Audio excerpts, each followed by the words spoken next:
Medicina forense. Su aplicación en biología molecular, normativas y procedimientos. Como pequeña introducción, los hechos a través de la historia nos han demostrado la utilidad de las técnicas científicas en la práctica forense. Todos ellos han pasado las pruebas de confiabilidad para asegurar un conocimiento racional de su uso y conocer sus limitaciones. El DNA es la carta de presentación individual de cada persona. Esto se debe a que ciertas regiones de nuestro genoma son altamente variables y así podemos asignar un genotipo a cada individuo. Estas variaciones o polimorfismos presentes son útiles para identificar a una persona. El descubrimiento de la gran variación que existe en ciertas regiones del DNA fue una de las pautas para su utilización en distintas técnicas de investigación como las utilizadas en la genética forense. Desde el desarrollo de las huellas digitales a finales del siglo XIX, la tipificación del ADN representa la innovación más poderosa que se haya desarrollado en las ciencias forenses durante el siglo XX. Medicina forense. ¿Qué es? La medicina forense, también llamada medicina legal, es la especialidad médica que aplica todos los conocimientos médicos necesarios para la resolución de los problemas que plantea el derecho. El médico forense auxilia a jueces y tribunales en la administración de justicia, determinando el origen de las lesiones sufridas por un herido o la causa de la muerte mediante el examen de un cadáver. Como es una ciencia interdisciplinaria, se vincula estrechamente con la biología molecular, la cual es la disciplina científica que tiene como objetivo el estudio de los procesos que se desarrollan en los seres vivos, así como la estructura, función y composición de las moléculas biológicamente importantes. La genética es la rama de la biología que se encarga de estudiar el mecanismo de la transmisión de los caracteres físicos, bioquímicos o de comportamiento de generación a generación. En otras palabras, estudia la manera en que los rasgos de individuos de una misma especie son transmitidos o heredados. La genética nació a partir de los primeros experimentos de cruzamiento de plantas realizados por el monje Gregor Mendel.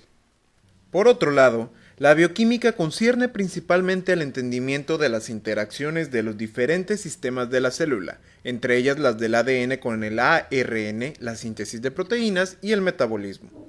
La genética forense trabaja con vestigios biológicos de un ser humano u otro ser vivo que pueda ser analizado por una técnica en el laboratorio. Estas muestras en general provienen de las personas implicadas en el delito, las cuales son sangre, pelo, saliva, esperma o piel. Se sabe que todos los seres humanos compartimos el mismo DNA que codifica para las mismas proteínas y los mismos caracteres. Pero, ¿cómo es posible que podamos identificar a un criminal o podamos aseverar la paternidad? Esto tiene respuesta en la definición misma de la genética forense. Los polimorfismos, el DNA mitocondrial y los polimorfismos del cromosoma Y. Un polimorfismo es una aparición simultánea de alelos en una población que tiene variaciones para ciertas posiciones y describe cambios en el DNA. Un ejemplo puede ser el siguiente: los coches, motocicletas y autobuses tienen diferentes características, pero todos son vehículos. Su aplicación es por medio de los siguientes análisis. Desde principios de la década de los 90 se ha extendido con gran éxito el uso de los microsatélites STRs. El análisis de estos ha permitido establecer que son elementos extraordinariamente útiles en la identificación y en el mapeo genético. La combinación de estos marcadores es la base de los bancos de datos para almacenar la información. El CODIS utiliza un conjunto estándar de 13 regiones STRs específicos. Los SNPs son marcadores bialélicos, es decir, solo existen dos alelos posibles para cada locus, por lo que son menos informativos para las pruebas forenses que un locus STR. El PCR, o reacción en cadena de la polimerasa, es una técnica que permite crear millones de replicaciones precisas de DNA a partir de una sola muestra de DNA.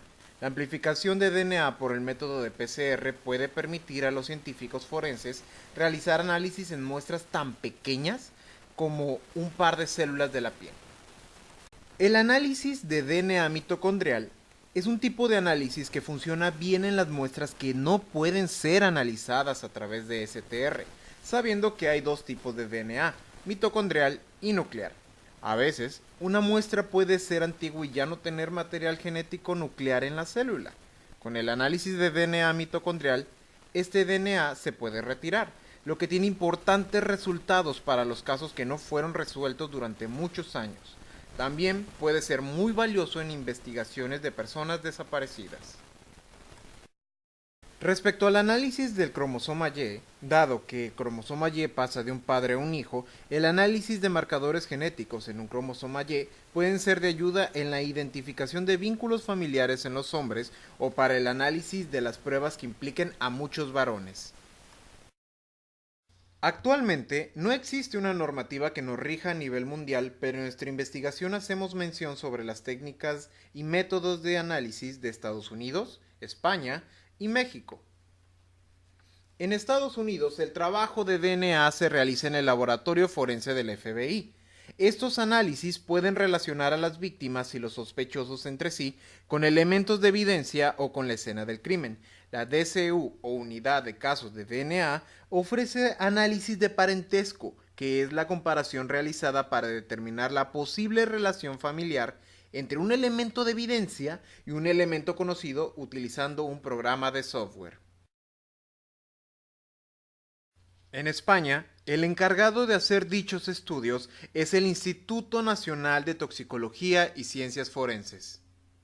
En México, existe el Protocolo para el Tratamiento e Identificación Forense elaborado por la Procuraduría General de la República y es con el que deben regirse todos los estados del país. En el estado de Baja California, las pruebas genéticas para la identificación de cadáveres se realizan en la ciudad de Tijuana y están a cargo de la Procuraduría General de Justicia del Estado. El proceso que utilizan los países antes mencionados es la obtención de muestras durante la necropsia. Por medio de serología y PCR se analiza el ADN nuclear, el ADN mitocondrial y el cromosoma Y, según sean las necesidades y o material disponible. Este video fue hecho por los alumnos Israel Castañeda, Miriam Olea, José Pérez y Karen Robles para la clase de Genética Médica de la Escuela Ciencias de la Salud, Unidad Valle Dorado, en la Universidad Autónoma de Baja California.